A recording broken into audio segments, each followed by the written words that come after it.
So, okay. Like this? It's weird? It's good. Looks weird? No. Hello. So not this. This. You can let people in, it's okay. Huh? No.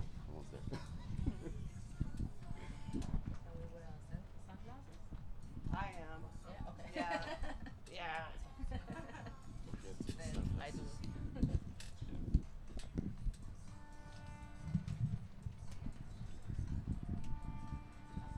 So I think originally there were what you had in front of you. There were 4 panelists, just 3.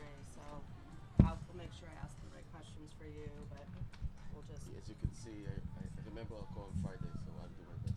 yeah, yeah. Thank you. Yep. Very good.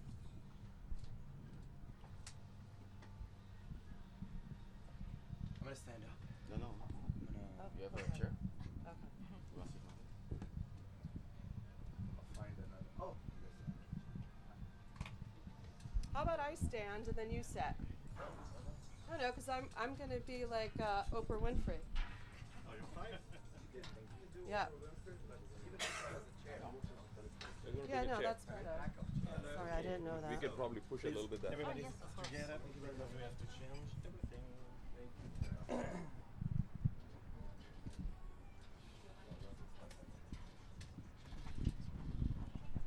Big panel. It's not.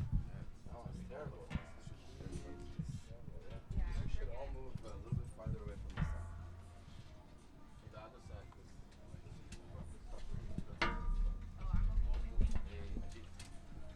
And you're Khalil, right? So we won't be in the sun. That is your name? No. That's Khalil? Okay, wonderful. I think they're in the sun. Okay, I like that. Yeah, no, but this one here. I know that's Sorry.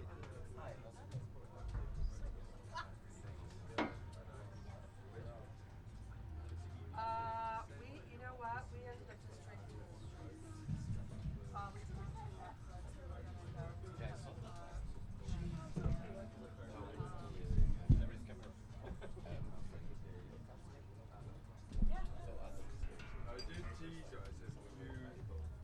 Oh, that's fun. That's fun.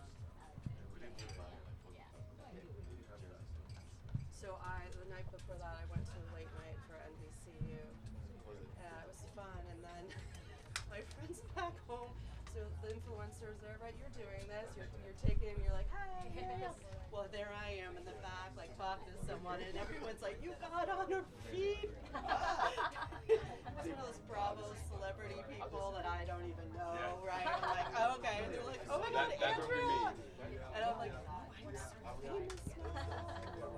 It was really funny. It was like some housewife of Salt Lake City, a Bravo show. Ah, okay. They don't air it in Portugal. Viral that noise.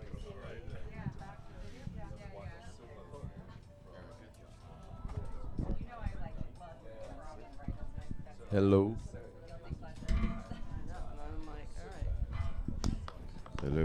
Hello. Yeah. It's 10. Yeah, yeah. Nice. I had a deep conversation. Very nice.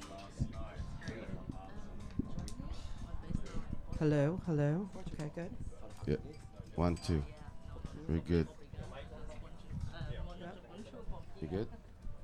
All right, should we get started? Yes. We good to go? Yes. Good morning, everyone. We're making up the last part of an incredible week. I have a wonderful panel in front of us today. Should we do a quick intro for everyone? I'll start. I'm Andrea from Assembly, based in New York, where it's very cold, and I run strategy for North America. Hi, morning. Elad Stern. Happy to be here. Make it alive Thursday morning. I hope the same. Co-founder and president of Odeeo. We do in-game, non-interruptive ad experience for mobile gamers, based in New York as well, where it's getting hotter. Yeah, Yeah. I heard it's coming. Ajit Shivadasan, I run commerce for Lenovo globally. Hello everyone, my name is Dani Vadari and I'm content creator and we create 3D animation videos about Roblox. Hi everyone, thank you for being here. My name is Khalil Yaghi. I run Equativ in Brazil, and I've been working with gaming since I was at Google almost 15 years ago. So very excited to be here. Thank you. Nice. All right, so we're going to just jump right into it. I think one of the themes we wanted to first talk about has been the intersection of how entertainment, culture, and gaming have come together. I was just mentioning earlier, you walk the Palais, and gaming is showing up across so many different types of case studies. Deadpool and Xbox was doing a great collaboration with Ryan Reynolds' Backside. If you know, you know. I'll send a picture afterwards.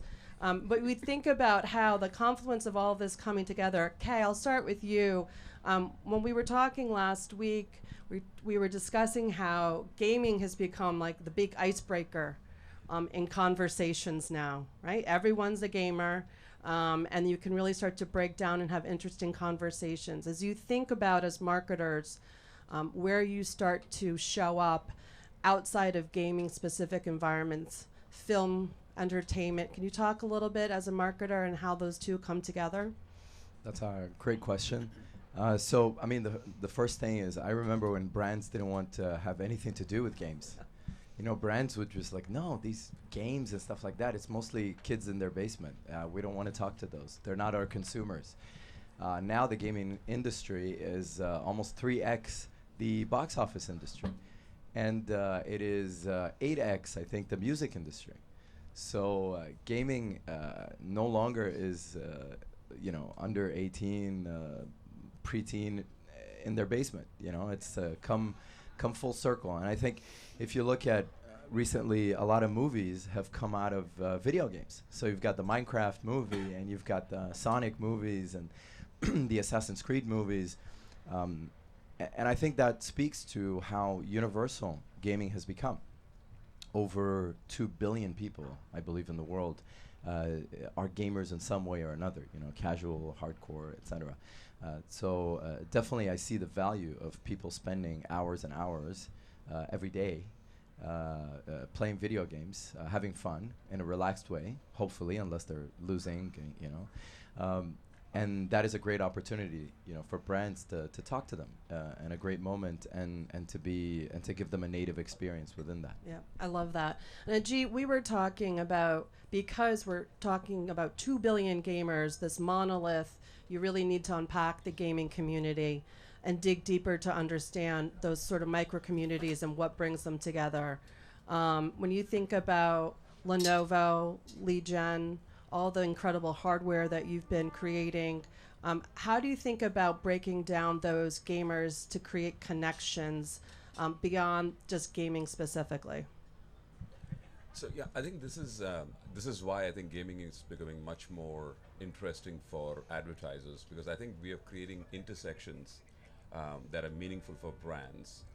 So look, we sell hardware, but at the end of the day, this business is so big and it's going to have so many legs, and it's going to not stop. I mean, you see the Gen Alphas come into our lives, and they are gaming even more than Gen Zs, as an example. So this is a lifestyle. So we got to figure out how to be part of that conversation without interrupting. And what we have seen is the most authentic way in which you can actually connect with consumers in this particular context is to really start identifying the things that are important to them. So a lot of the work that we did actually started during COVID, when gaming was really a only way for people to actually connect with each other. You know, people had lots of mental health related issues, especially Gen Zs, and it continues. So what it actually led for us was to identify those intersection points that are really common with the brand, but also very important for the users. Mm-hmm. And then as a brand, trying to facilitate those conversations without interrupting, and then giving them a chance to express themselves. So I think the context for gaming in the future is going to be that, to be authentic and to be meaningful. I love that. Authentic and meaningful. And I think that audio, Elad, plays a really big role in that. It's so incredible at evoking emotions. what do you think is happening now when you think about the intersection there and how audio is going to enhance everything the gamer does? Yeah. So first of all, you said we're walking down the Palais and you see all those gaming case studies. You go down New York, you see out of home advertising for the biggest games out there, everywhere. So gaming, and I told you, not a lot of people see themselves as gamer. But if you ask anybody here, they probably have one game on their mobile phone. So we consider them a gamer, but it's a different type of gamer. It's entertainment. And that's what we all need to understand, that gaming is the biggest medium of entertainment today and moving forward. Not only by numbers. Like you said, it's an icebreaker conversations. It's everywhere you talk, movies. And I think we're just starting, because like you said, the promise of brands of gaming was there for a long time. But only, I would say, from my point of view, when, agencies like Assembly started to recruit people to educate internally and help us bringing gaming to the agency and brands, we really saw the shift. And in our case, we literally talk to the user while he's playing with audio ads.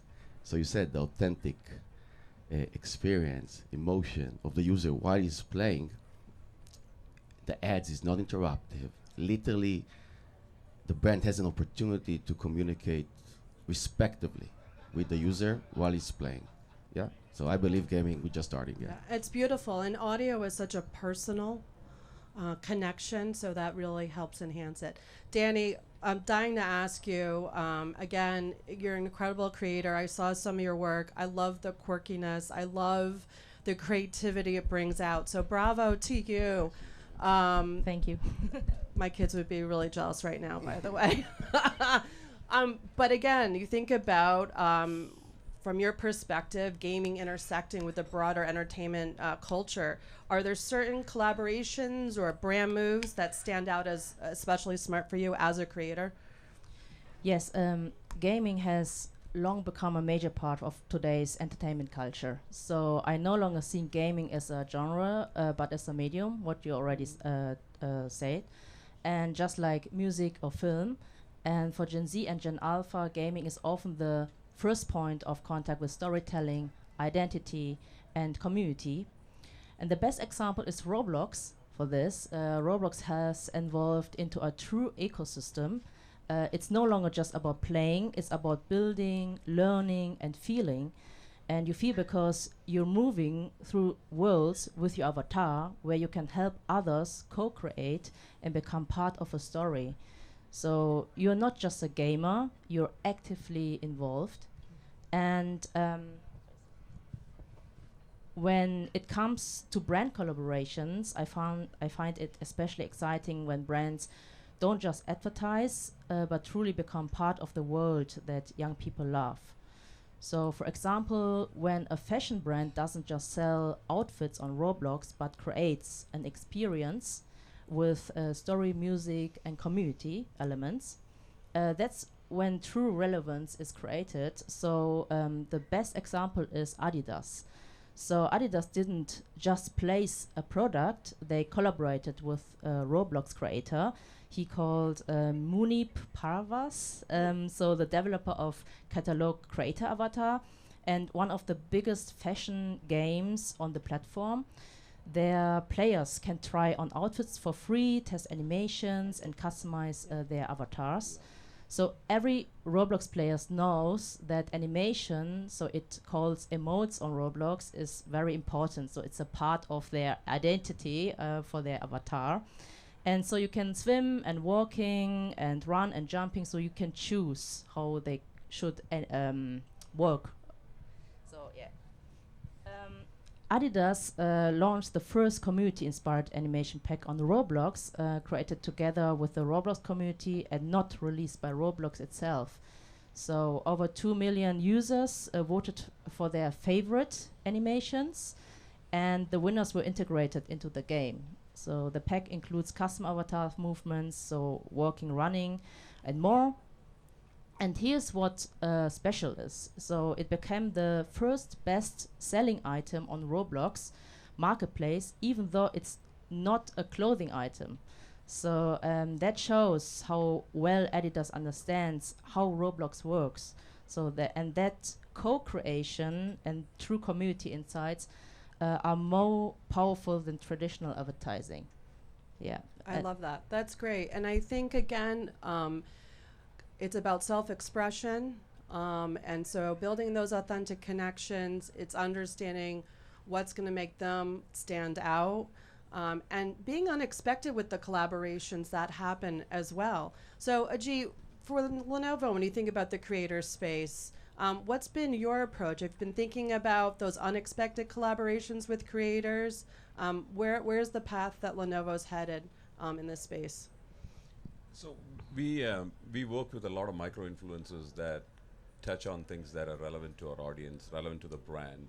The whole idea really is to connect with them so that we understand, even from a product development standpoint, we'd like to get authentic input into how to design the next generation of products, as an example.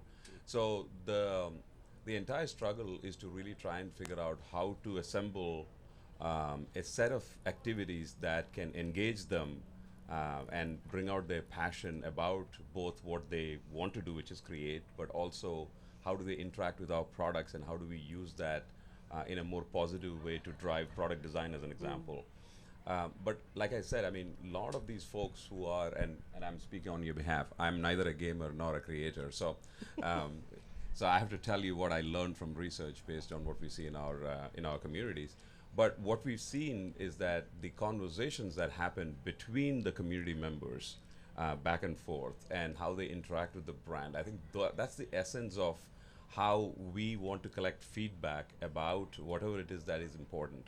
And then, what we found out is that the more we engage, we find out that there are things that are really valuable to them. Like, as an example, I talked about this mental health issue.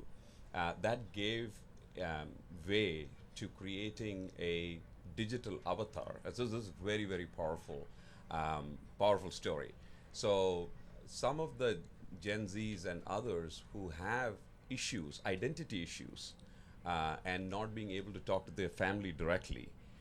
So we created a digital avatar in the face of the person so that they actually can have a conversation with their parents about difficult topics. So it's not like they are talking directly, but the avatar is talking. But the avatar is an AI trained model that pretty much encapsulates the emotional and kind of, for the most part, replicates what the real human is saying, and then having a conversation with the mother, the digital avatar, and then being able to be authentic in bringing out the emotions that are very difficult for them to talk directly. So, small example, but the point is, we felt that was important and compelling enough that we want to get behind it. Now, what we did in that activation is showcase our AI abilities to basically say, can we get more human-like? Connect with them in a way that they are wowed because they say, look, I identify this problem. And many others who don't speak about these things, they identify with that particular problem.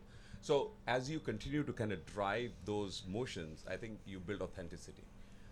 But if you start too quickly to start jumping into ROI and trying to figure out if your community is making money, that's that, you're in the wrong business then, right? So the balance really is to figure out how to suspend your judgment on ROAS or ROI and take a much longer term view on saying, how do we curate a community that's going to really identify with you as a brand and ultimately trust you?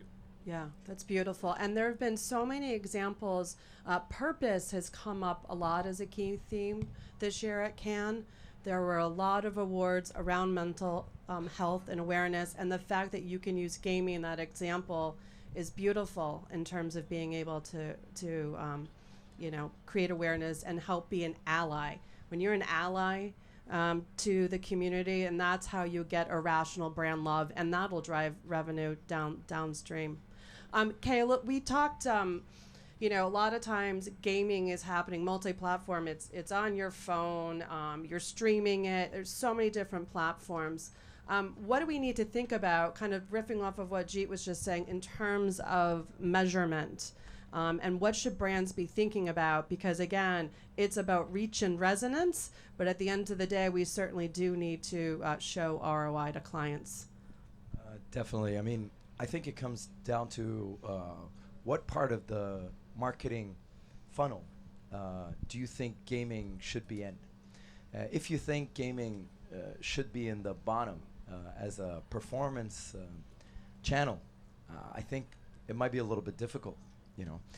But if you think it's going to be all over the funnel, because it's 2 billion people that are playing video games, no longer like a niche community where you have to, every time you want to talk to them, you have to go niche and do something hyper specific for them, then all of a sudden it opens up a lot of possibilities. I mean, obviously, we at Equativ are in the tech industry, so all we do is sell tech, tech to help, you know, the gamers themselves make money and monetize, tech to help advertisers reach them, and of course, you know, we collaborate across the field with tech that helps you track the ads and see if you're having multiple touch points, what is the average frequency, what is your reach. And we do a lot of surveys with the people that we impact. We ask them how they feel about the brands that they just saw on the ads, what they buy them, what they give them a chance. So I think there's a lot of ways, but I think gaming has just become so big that it helps not to think of it from a narrow perspective and to take a broader view. You got to adapt your ads. I mean, that's a fact. You just can't talk to gamers in the same way you're going to talk to folks on a TV broadcast, you know. But at the same time, don't go too niche, you know, because you can actually integrate this into your overall strategy quite seamlessly, in my opinion. I love that. I mean, you think about gaming releases, it's just like an entertainment release, a big blockbuster hit. It's like having a Super Bowl moment. A lot of times we have to plan out what are those cultural moments you can anticipate. And so it's the biggest stage to reach so many different types of gamers. I love that. What's your perspective, just kind of moving in as we level up and start thinking about building connections on the AI front? I know, sorry, I said the AI word. I wonder it took you so long. I know, see, I waited till the very end. Usually it's good morning, AI. Good morning, hello, AI. Yeah. It's here.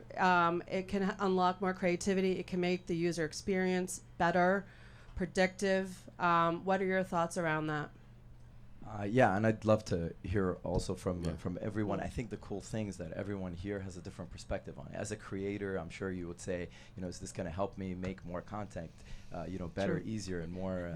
Yeah, so I'm looking forward to hearing from you as well. And I know, for example, Lenovo has a ton of data to that can become, you know, agentic.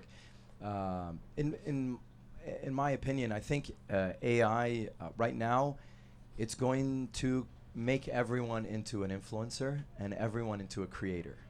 And I think that's going to, the data shows today that over 70% of gamers also watch streaming and content of other gamers.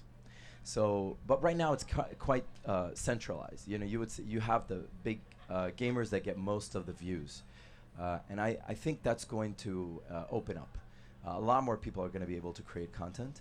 And so you're going to see an explosion of content around gaming, good content, and that will create more opportunities for brands to talk to gamers. Mm-hmm. It's going to create much more inventory in that sense. But I really want to hear from everyone as well. Should I go? Okay, Go cool. for it. I want to connect the question you had before about measurements, gaming, and AI. Go for it. So first of all, measurement, it really depends on the environment, right? When you go on the Xbox, those platforms, it's getting there. It's almost there, but when it comes to mobile, it's straightforward. And for example, when we work with the agencies, brands, we offer them upper funnel, of course, but they can do mid funnel and down funnel as well, because the gaming environment by default is performance.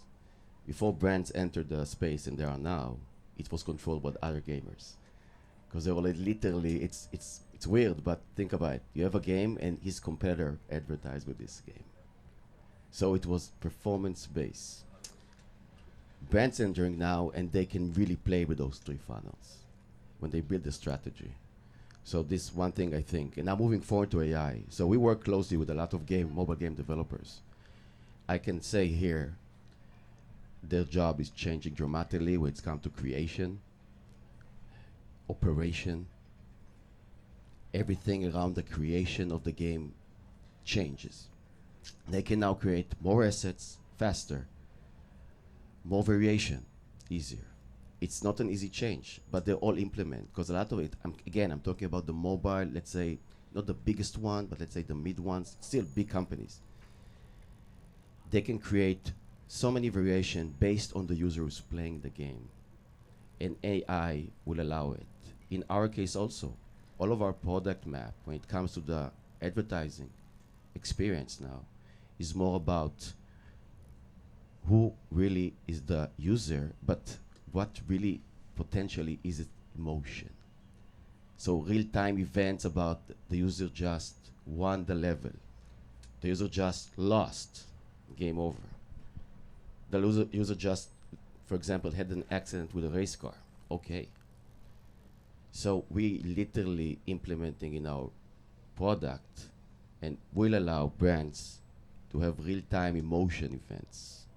And I think this is cross-gaming, because the emotion is such a big part when you play basketball, and when you play Xbox, when you play mobile game. Great. So, I mean, obviously AI is going to be ubiquitous with everything that we do. I mean, from a hardware standpoint, about 10% penetration of PCs today are AI-enabled PCs. I think in the next 3 to 4 years, we probably see that number exceeding like 70 to 80%. So everybody is going to have a PC that they game on that's AI-enabled.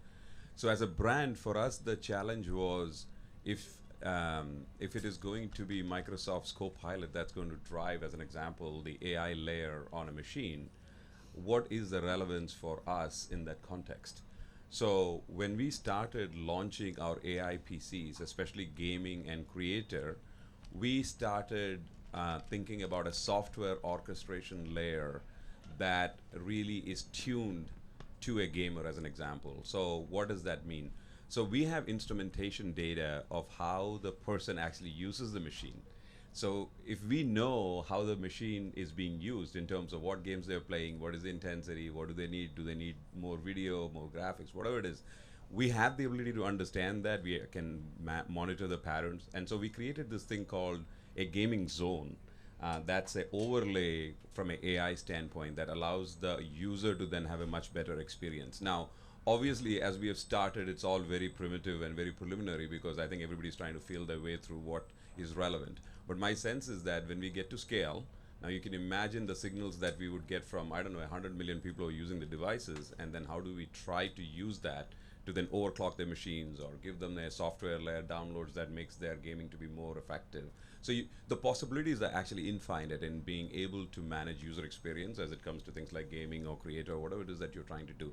And I think more and more hardware providers will have to start differentiating themselves and trying to figure out what is their unique offering relative to somebody else. In this particular case, you can innovate on the games themselves, but then I think that the ability for you to marry hardware with the game becomes a very powerful way to get a enhanced performance, enhance the experience. So that's at least our expectation from a hardware standpoint, that's what we're going to do.